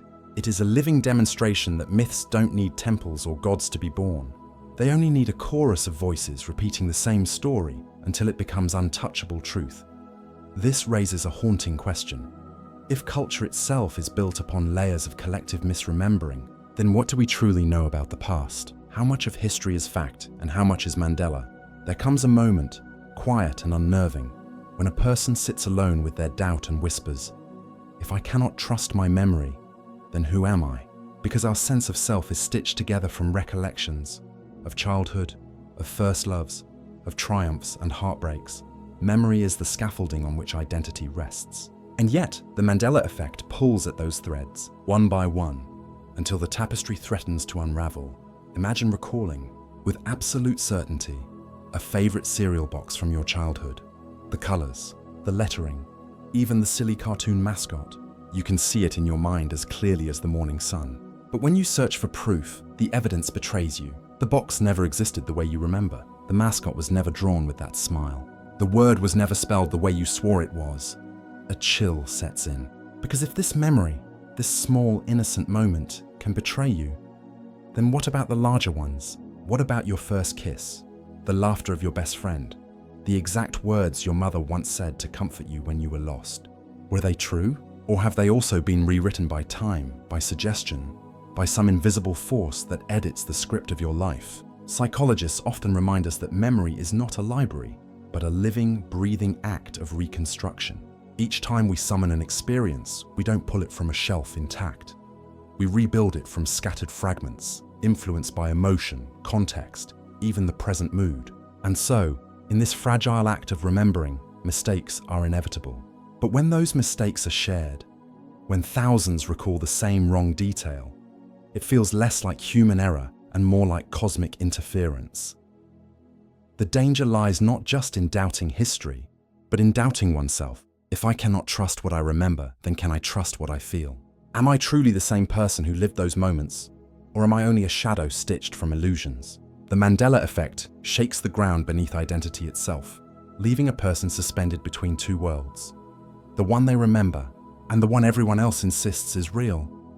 And in that chasm between memory and reality, the most unsettling question emerges.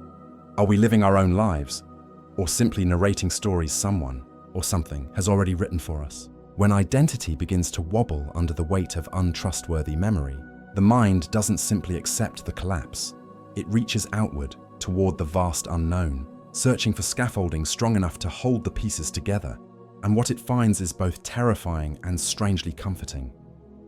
The possibility that the Mandela effect isn't human error at all, but the residue of something greater. Timelines colliding, simulations glitching, universes brushing shoulders in the dark. In the quiet hours of the night, when the hum of the world softens, some people swear they can feel this strangeness, like a whisper threaded through reality, a fleeting sense that something shifted, imperceptibly, just beyond sight. Perhaps it's the wrong lyric in a song you've sung for decades. Perhaps it's the memory of a book cover that no longer exists. Perhaps it's simply that subtle unease that you have stepped into a room you've been in before, but where one object sits slightly wrong, out of place, as if moved by an invisible hand. The human mind craves explanation, and so theories bloom.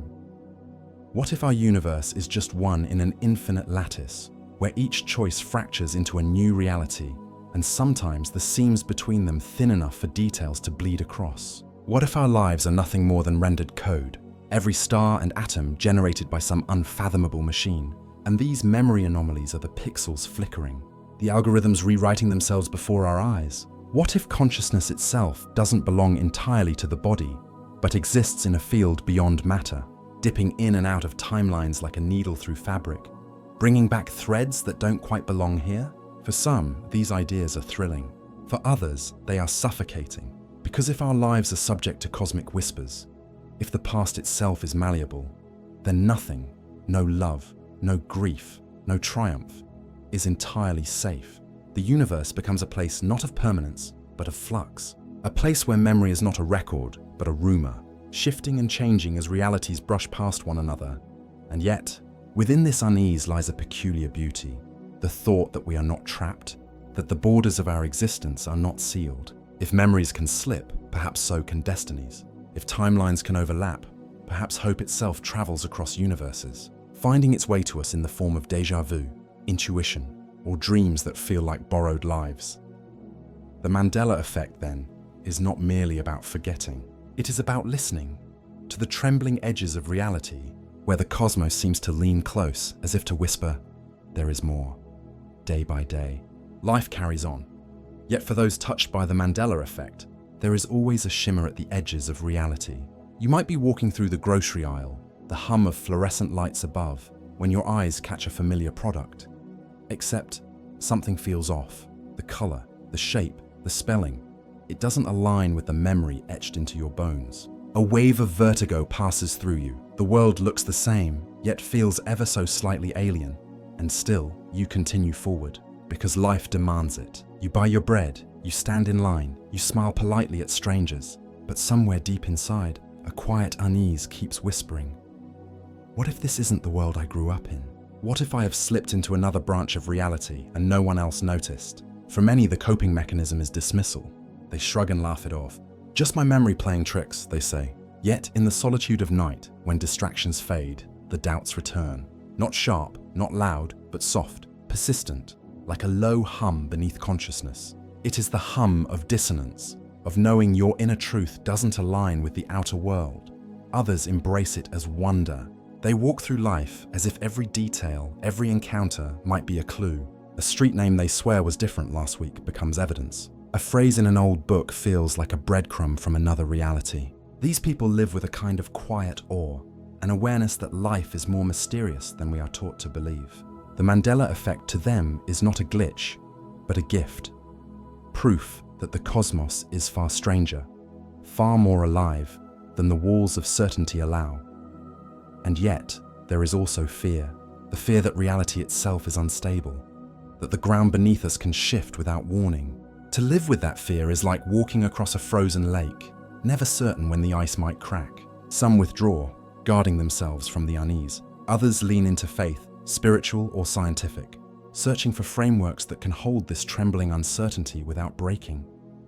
Perhaps the truth is that we live in both states at once, fear and wonder braided together. The shimmer at the edge of reality is unsettling, yes, but it is also luminous, like sunlight catching on glass. To live with the Mandela effect is to carry both doubt and beauty, to walk the thin line between terror and reverence, never fully knowing which side you will land on tomorrow. And maybe that is the quiet lesson hiding in these false memories, that life itself is fragile, shifting, and that certainty has always been an illusion. The world has never been fixed. It has always been shimmering, changing, alive. There is a moment, subtle yet profound, when you realize the Mandela effect is not merely about wrong logos or mistaken lyrics. It is about the gentle fracture of certainty itself, that small invisible crack running through your perception, whispering that nothing is as solid as it seems. And once you hear that whisper, you cannot unhear it. Perhaps you carry it with you into your mornings. You pour your coffee, you glance at the clock, you tie your shoes, and beneath these simple gestures lies a quiet awareness. This world may not be the same world you woke to yesterday. Its bones feel familiar, yet its skin has shifted. A color looks slightly different. A word tastes strange in the mouth. A memory refuses to align with the present moment. And so you pause, if only for a second, wondering if the entire universe has changed while you slept. The truth is, humans are wired to crave certainty. We want the ground beneath us to be steady, our past to be secure, our memories to be reliable guides through the labyrinth of time. But the Mandela effect erodes this comfort, showing us that even the anchors of our identity, the stories we tell ourselves about what has been, can drift, reshape, dissolve. And yet, in this unraveling, there is an opening. If the world is less certain than we thought, then perhaps it is also more fluid, more alive, more open to possibility. Certainty may shatter, but in its place arises wonder, the possibility that reality is not a prison of facts, but a living poem, rewritten with every breath, every glance, every memory called forth. To live with the Mandela effect, then, is to live with paradox. To accept that you may never know whether your memories are true or whether reality itself is shifting. To hold both fear and awe, both doubt and reverence in the same trembling hand. And maybe, just maybe, that is where the deepest peace lies. Not in clinging to the illusion of certainty, but in surrendering to the shimmer, to the mystery, to the hum beneath it all. The Mandela effect becomes less about wrong memories and more about the invitation it carries. To live not as keepers of certainty, but as witnesses to wonder. And as topic 2 fades, we are left standing at the edge of something vast, a door half opened, asking us to step through into deeper questions. What truly is consciousness? If even memory, the heartbeat of our identity, is unstable, what lies beyond the veil of thought, beyond the fragile self, in the spaces where memory, myth, and mystery converge? Close your eyes for a moment. Let the world fade into its quiet hum, and ask yourself a question that trembles at the edges of human thought. What if consciousness does not end where the brain ends? What if the mind is not a prisoner locked behind bone and blood, but a traveler moving through a vast ocean, touching shores that stretch far beyond the body? Science, for centuries, has leaned toward a certain picture: the brain as machine, neurons firing in endless symphonies, electrochemical sparks weaving the illusion of thought, memory, and self. In this view, you are your brain, no more and no less. When the circuitry fades, the self dissolves. This is one truth, a truth supported by biology, by neurology, by the careful mapping of regions that light up when you dream or speak or remember. And yet, something in us resists. For when we look deeper, we find cracks in the narrative, places where the machine analogy falters, near-death experiences, where people report journeys outside the body while the brain rests in silence, mystical states where the self dissolves and yet awareness expands, becoming vast, boundless, infinite, or the peculiar sense we sometimes feel in dreams that we are not simply imagining, but traveling through landscapes that belong to something larger than ourselves. Consciousness, it seems, refuses to be contained. Some describe it as an emergent property, yes, born from complexity, from billions of neurons woven together like stars forming galaxies. But others wonder if the brain is less an engine and more an antenna, tuning into something already present, like a radio picking up invisible waves. If that is true, then your thoughts, your memories, your sense of self may not live entirely inside you at all. They may ripple outward into a field as unseen as gravity, as subtle as the pull of tides. Imagine it this way: the body is a vessel, the brain a lens, and consciousness the light that pours through. When the vessel breaks, when the lens shatters, the light does not vanish. It returns to the ocean from which it came. This idea is not new. It echoes through philosophy, through spiritual traditions, through whispers from cultures long before ours. The Upanishads of India spoke of Atman, the self beyond the self. Western philosophers mused about the soul as the seat of awareness.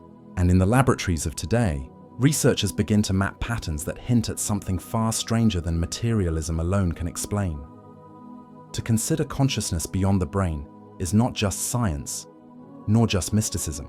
It is a balancing act on the edge of both. Some call it the hard problem of consciousness, why subjective experience exists at all, why the grey tissue of the brain should give rise to the rich inner universe of colors, emotions, and dreams. No equation has solved it. No microscope has unveiled the secret. And so we are left to wonder, maybe the mind does not emerge from matter alone. Maybe matter itself emerges from mind. Pause here. Breathe slowly. Feel the strangeness of this thought wrap around you like a fog. Because if consciousness is not bound to the brain, then it may stretch into the cosmos, linking you to every star, every particle, every soul that has ever existed. You are not a solitary flame. You are a wave upon a greater sea. And that sea does not end at the walls of your skull.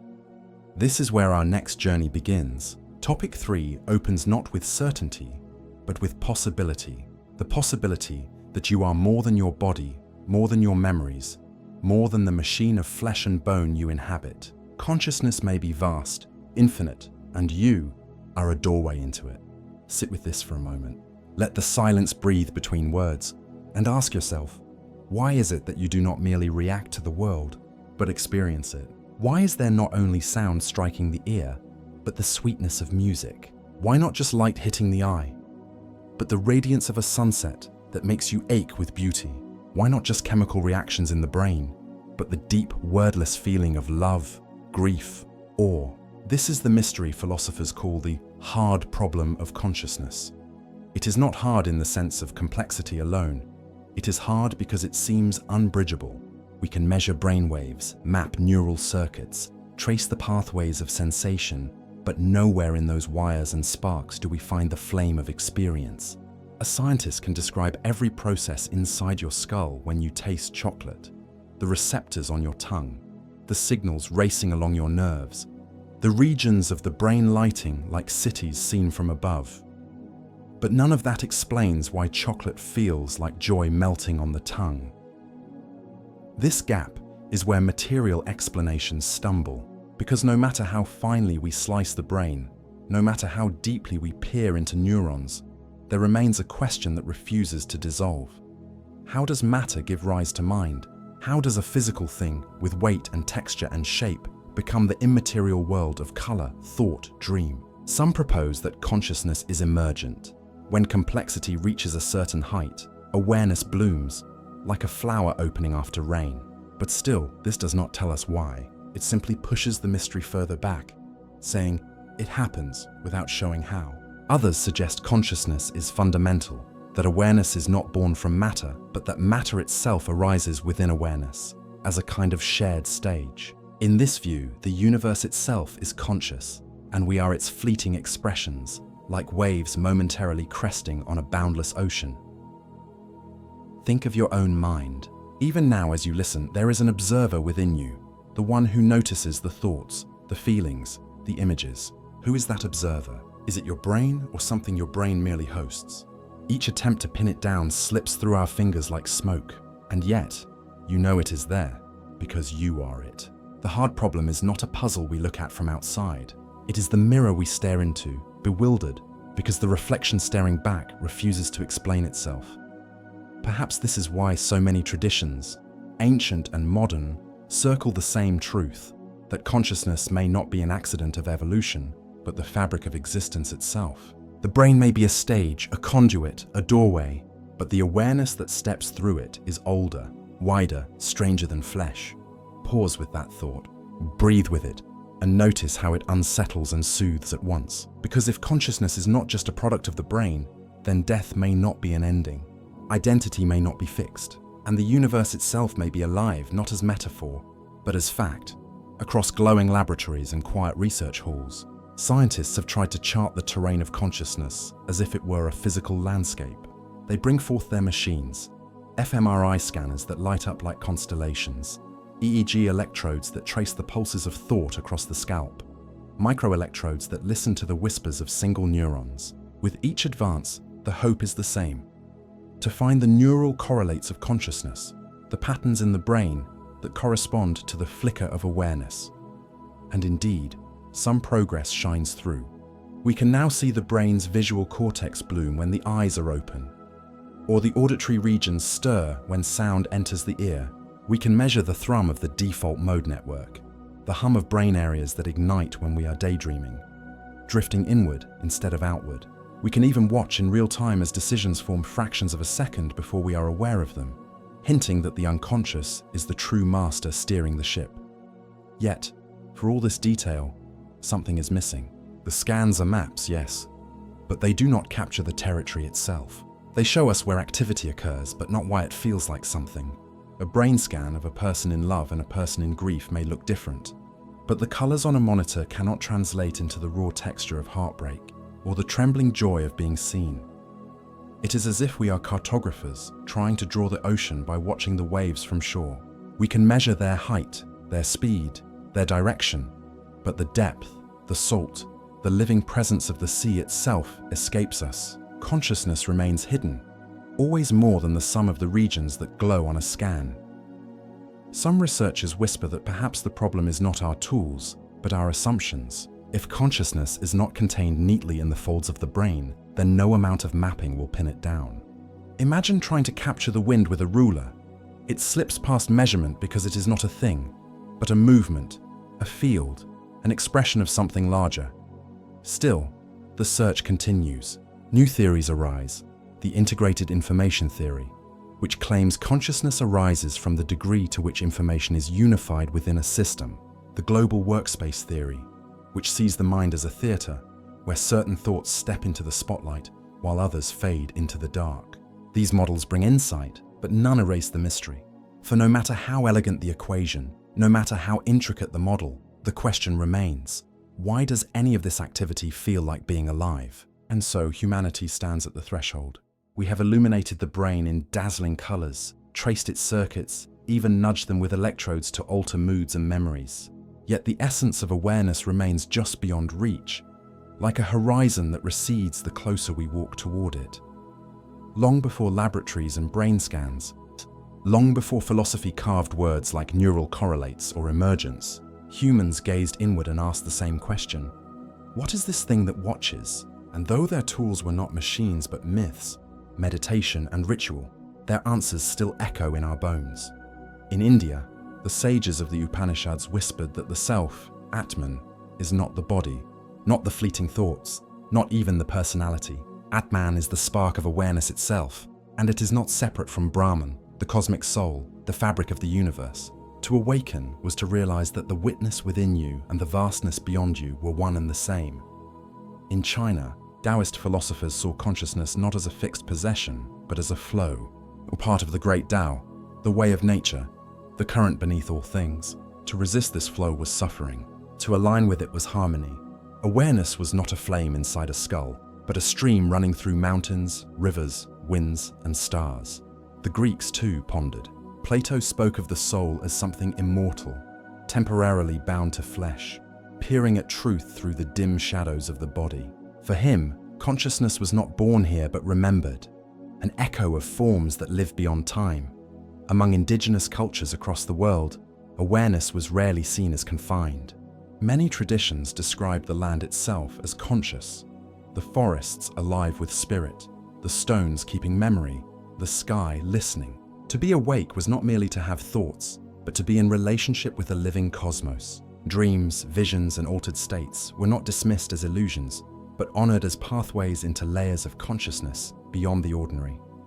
Contrast this with modern science, which often treats consciousness as an accident, a byproduct of neurons buzzing, an emergent spark in an otherwise mechanical universe. Yet perhaps what feels new in labs is ancient in spirit, for the notion that consciousness may extend beyond the brain, that it may be woven into the very fabric of existence, is as old as humanity itself.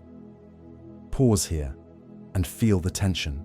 On one side, the hum of machines, electrodes tracing the whispers of neurons. On the other, the chant of a monk, the drumbeat of a shaman, the stillness of a sage in meditation. Both are reaching for the same horizon, the mystery of awareness. Both claim to see patterns, and yet both fall silent before the same abyss.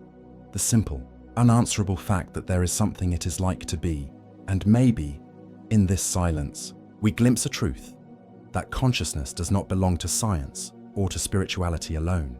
It belongs to both. It belongs to the human heart's endless reaching into the unknown. Imagine, for a moment, that time is not a smooth, unbroken thread, but a delicate web of glass, intricately woven, infinitely complex and terribly fragile. Every decision we make, every possibility unchosen, leaves faint fractures across that crystalline weave. Sometimes those fractures spread unseen, quietly reshaping what we think of as history. Other times, they shatter entire branches of reality, spilling fragments into the places where we now stand. The shattered timeline theory proposes that our memories, those peculiar recollections of movie lines that never existed, logos that have shifted shape, or global events that seem rewritten, are not errors at all. They are shards of a fractured reality, slivers of worlds that once were, still echoing in the depths of our collective mind. Think of it like a mirror dropped on stone. The pieces scatter, but they still reflect light. Each shard contains part of the original image, but no single piece shows the whole. And when you gaze into them, sometimes you see angles that don't belong anymore. Sometimes you catch a glimpse of something that feels impossibly real, even if the world around you denies it ever happened. Now ask yourself, what if our minds are not broken, but sensitive? What if memory itself is an organ attuned to time's fractures, capable of holding more than one version of the past at once? That might explain why you feel the truth of a memory so deeply, even when the evidence tells you otherwise. Because evidence belongs to the dominant shard of reality we currently occupy, while your memory belongs to another piece, one that splintered away but never fully vanished. History, then, is not a book with pages written in ink, but a mosaic of broken glass, reassembled differently depending on which fragment you stand upon. And sometimes, when the cracks align, when the fault lines hum beneath the surface of time, those fragments bleed into one another. That is when you and I look at each other and say, wait, wasn't it always like this? But here is the unsettling thought. If timelines shatter, they can shatter again. What feels stable may only be temporary. What feels permanent may already be shifting. Tomorrow, the past you remember today could be erased, rewritten, or left only in the quiet corridors of your mind. The Mandela effect, then, may not be a trick of the brain at all. It may be the whisper of a broken universe, reminding us that time itself is fragile, and we are standing on glass that could crack beneath us at any moment, every night. When your eyes close and your breathing softens, you slip into a theater where no script is fixed, no stage is permanent. Dreams unfurl, sometimes with wild impossibility, sometimes with aching familiarity, as if whispering a truth you almost, but not quite, remember. What if those dreamscapes are not just the byproducts of neurons firing in chaotic patterns, but instead, echoes of splintered timelines leaking into the fragile silence of sleep? Picture this. You walk through a dream, standing in a city that is both your hometown and not. The streets feel familiar, yet the names of them are wrong. You greet an old friend who smiles at you, though in this waking world, they passed away years ago. You notice a detail, a logo, a phrase, a landmark that doesn't exist in your present life, but feels as though it belongs to something you should know. You wake, and the sensation lingers, stubbornly real, pressing against your chest like a memory that refuses to fade. What if that wasn't fantasy at all? What if it was your consciousness peering across fractured glass, slipping into another shard of reality where the timeline bent differently? In that world, your friend never died. In that world, the street names were always what you dreamt. In that world, the past unfolded along a path your waking self can only glimpse in flickers and shadows. Some neuroscientists argue that dreams consolidate memory, cleaning up the clutter of the day. But what if that process isn't merely filing and discarding, but stitching fragments of multiple timelines into a single narrative quilt? Perhaps when you dream, your mind brushes up against the echo of who you could have been. The road's not taken, the history's lost. In the haze between sleeping and waking, you might just be wandering into the spaces where shards overlap, where the Mandela effect lives and breathes. And isn't it strange that certain dreams feel prophetic, that you can wake up with a vision of something that has not yet happened, only to watch it play out later with uncanny precision? Maybe those are not predictions at all. Maybe they are bleed-throughs from fractured futures, memories of timelines you've already lived in another shard. The unsettling question becomes this. If dreams are portals, then what does it mean when they start to bleed into waking life? Could it be that déjà vu, the eerie sense of reliving a moment, isn't a trick of the mind at all, but the ghost of a dream remembered from a parallel self in a parallel world? And if that's true, then our nights are not simply rest. They are voyages into the infinite. Each time we drift off, we are not escaping reality, but colliding with all the versions of it, peering into worlds where history has fractured differently, and bringing back fragments that confuse us in the daylight. The Mandela effect, then, might not be a mistake in our minds, but a memory of something we once dreamt, something we once lived, etched into us by the fragile dance of timelines that refuse to stay separate. You've felt it, haven't you? That strange shiver of familiarity, the sudden awareness that you've stood in this exact place, spoken these exact words, seen these exact expressions before. That is déjà vu, time folding onto itself for a heartbeat, reminding you that maybe your life is not moving forward in a straight line but spiraling, looping, overlapping. Now imagine that same sensation not striking one person, but an entire group at once, a room full of people pausing, all with the same startled look, all whispering, "I've felt this before." It's unsettling enough to live inside a moment you swear has already happened, but to find others caught in the same invisible loop, that feels like a crack in the machinery of time itself. Scientists try to anchor déjà vu in neurology. They say it's a glitch, two parts of the brain firing slightly out of sync, creating the illusion of memory where there is none. A delay in processing, a trick of the temporal lobe. But that explanation falters when whole groups experience it simultaneously. How can dozens of brains misfire in the same way, at the same second, across different bodies, with no shared trigger? Perhaps collective déjà vu is a cousin of the Mandela effect, another symptom of realities brushing too close together. Imagine parallel timelines layered like thin sheets of glass. Most of the time, they glide past one another without friction. But sometimes the edges scrape, overlap, blur. In that fleeting instant, multiple versions of reality flicker through us at once, and what we feel is not confusion, but recognition. And here is where it grows eerie. Across history, there are stories of mass experiences that feel like a world repeating itself. Armies reporting the same phantom battle twice, entire towns recalling events that never happened yet agree upon the details. Could these be grander, more haunting forms of collective déjà vu? Is humanity not just living in one unfolding present, but stumbling through echoes of other presents bleeding into our own? Some suggest it's the universe testing us, showing us patterns until we learn to notice them. Others whisper it's evidence of the simulation, that the code stutters, and everyone inside the program feels the skip. Still others see it as spiritual, a sign that the human mind is not isolated at all, but part of one vast entangled consciousness, dreaming the same dream in countless bodies at once. Collective déjà vu may be the closest we come to proof that we are not solitary travelers through time, but passengers in a shared vessel that sometimes slips, and when it slips, we all feel it. Most of us grow up believing memory is like a book written once, stored on the shelf of the mind, waiting to be opened again.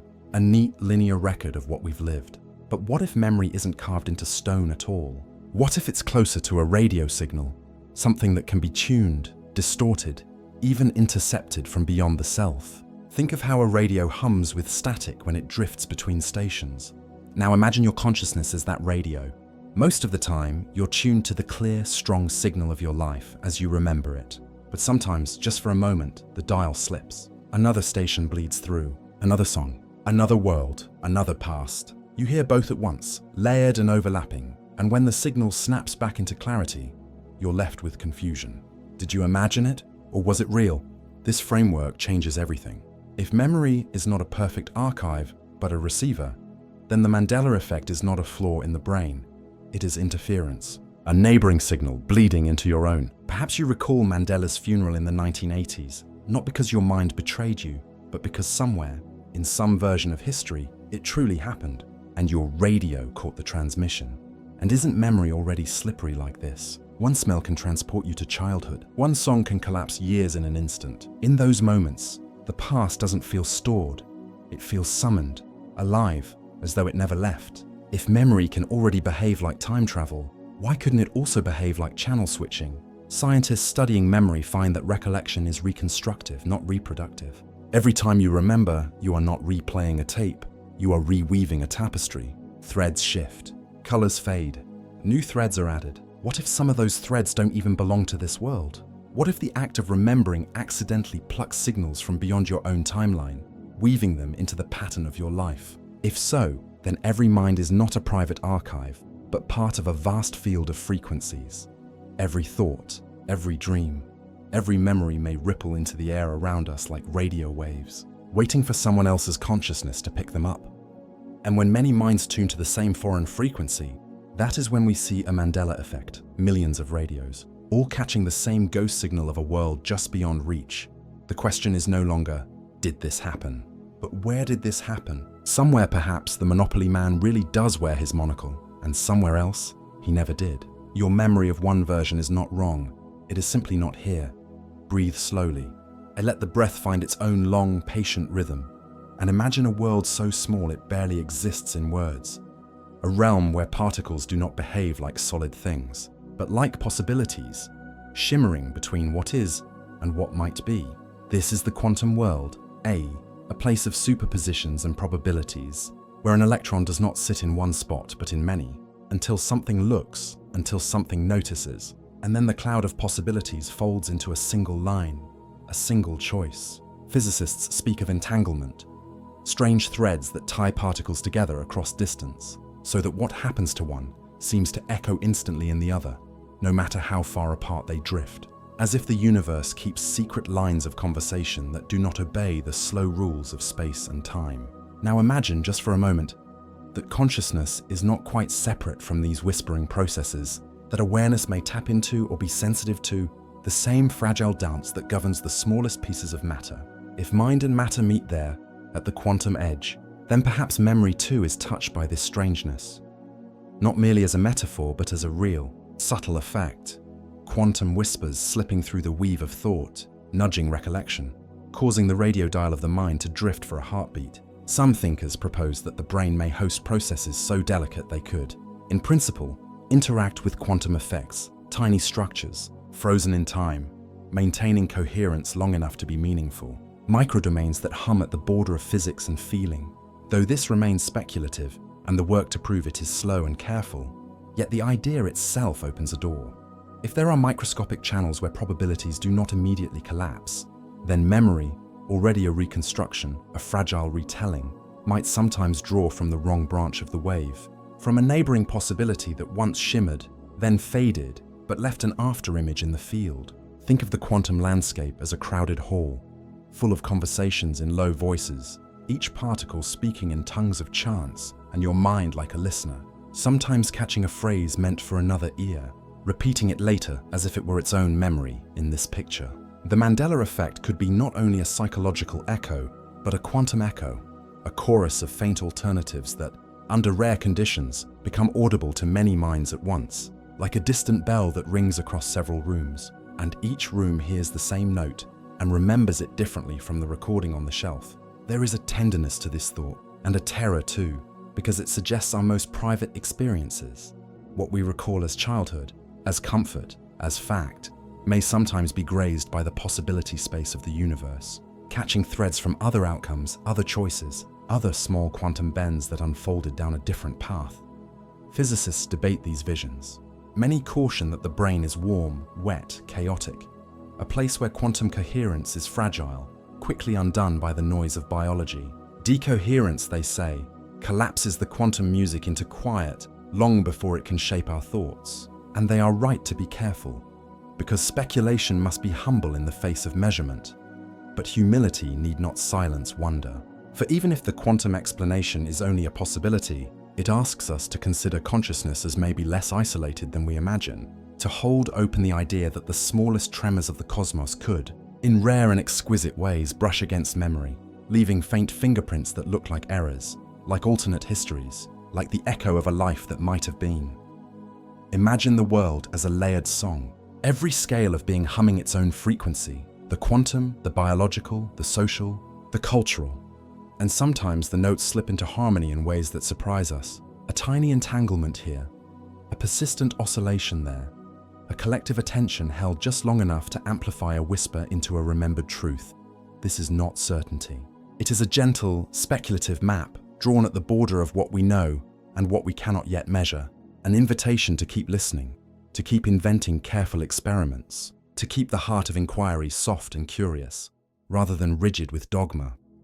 And so we move forward with a softer step, aware now that the smallest things might not be insignificant, that the world of quanta could, like a distant tide, lift the edges of our inner maps, nudging memory into strange alignments, leaving us to wonder whether the past we feel is wholly ours, or sometimes a quantum-born whisper from a neighboring possibility. Close your eyes for a moment and think of time not as a line stretching from yesterday to tomorrow, but as a river, vast, winding, with currents that split and rejoin, eddies that spiral, backwaters where stillness holds the past in its hands. We like to imagine ourselves drifting down this river in one smooth direction, never able to return upstream. But what if memory is not bound to the same rules as our bodies? What if memory is the current itself, slipping forward, pulling backward, branching into tributaries that touch other shores? When people speak of the Mandela effect, they speak of memory gone astray. They speak of remembering a funeral that never happened, of words spelled in ways no record supports, of scenes etched in the mind that history denies. To some, these are simply errors, yet in the river metaphor, they may be signs of the current shifting beneath us. Perhaps when we remember, we are not simply replaying the past, but dipping our hands into the water, and in that instant, we might touch more than one stream. Think of how rivers braid together, how their waters mix for miles before separating again. Memory could be like that. Braided time where pasts overlap and feed one another. You recall a childhood book, but details from another version of you, another stream, slip into the memory. Later, when you describe it, others nod because they too dip their hands into that same braided water, and together you affirm a past that belongs to no single timeline. Science tells us memory is reconstructive, vulnerable to suggestion, to context, to the thousand small influences of daily life. Yet what if those influences are not only psychological but temporal? What if the flow of time itself is unstable, and our minds, sensitive instruments, catch the shifts when they happen? Déjà vu, premonition, Mandela effects, they may all be eddies in the same river, places where the flow swirls and doubles back, confusing the sense of what was and what is. Consider how trauma can warp time, how seconds stretch into hours, how years collapse into a single moment when recalled. The mind does not obey the clock. It feels the river differently, rushing in places, stalling in others. If this is true for the individual, why not for the collective? Entire societies could carry braided memories, currents of alternate pasts running just beneath the surface, surfacing in moments of shared recognition. And what of dreams? They may be the deep pools where the river slows, where the reflections of many streams gather. In sleep, time bends freely, looping through childhood, leaping into futures. Waking, we carry fragments of those distortions, convinced they belong to lived experience. Perhaps the Mandela effect is the waking world touched by dreamlike fluidity, the timelines we briefly swam through before dawn, dripping into daylight memory. In the end, if time is a river, then we are not passengers simply carried along. We are part of its water, its flow, its spirals and forks. Our memories are not mistakes, but ripples that reveal the hidden shapes of the current. Clues that time is far less rigid than we pretend, that our past may not be behind us at all, but swirling around us, waiting to be touched again. Imagine, not a single mind, but a sea of them. Each thought a wave, each recollection a ripple on a shared surface. We are raised to believe memory is private, locked within the skull, guarded by neurons like gatekeepers of a personal vault. But what if the vault has no walls? What if every mind is a tributary feeding into something larger, an ocean of memory that belongs to all? Carl Jung called it the collective unconscious, a realm of archetypes and symbols that recur across cultures, across centuries, as though humanity dreams the same dream in different languages. But what if the collective unconscious is not only about myths and patterns, it is about memory itself? If the Mandela effect is not an error but a glimpse into this shared ocean, then perhaps we are remembering not only our lives, but fragments carried by others, washing ashore in us as though they were our own. Think of how cultures preserve stories, folktales, epics, legends passed down through generations. Sometimes across continents, versions of the same story arise, though no contact could have linked them. Could this be cultural coincidence? Or could it be the ocean, spilling its memories into multiple shores at once? In the same way, when thousands remember Mandela's death in prison, or the Berenstain Bears spelled differently, it may be less about misremembering and more about tapping into a communal tide. Neuroscience tells us memory is shaped not only by neurons, but by relationships. We encode experience together, at concerts, in classrooms, around dinner tables. Later, we confirm and reinforce those memories through conversation. Over time, they blur into consensus, into collective recall. But consensus is not the same as accuracy. Entire communities may weave a memory that no archive supports. It feels real, not because it happened, but because the ocean carried it. Consider also the mysterious way emotions spread in crowds. How laughter or fear can ripple through thousands as though they were one body. If emotions can synchronize, why not memories? Perhaps when enough of us believe, when enough of us feel the past in a certain way, the ocean absorbs it, making it available to others like a current waiting to be entered. And here lies a haunting thought. If memory is collective, then none of us owns our past entirely. We are borrowers, swimmers in a sea of recollections that has no beginning and no end. Some waves carry our childhoods, others carry alternate histories, forgotten lives, the shadows of timelines that dissolved but left their aftertaste in the water. We drink from them unknowingly, and when we speak of what we remember, sometimes we are naming not our own story, but the echo of another's. So the Mandela effect becomes more than a curiosity. It becomes evidence, fragile, shimmering, that we are not as separate as we believe. Our pasts may overlap in ways archives cannot track, in ways that cannot be measured by clocks or confirmed by records. We are bound by something deeper, something fluid, an ocean of memory in which every mind is both a drop and the whole.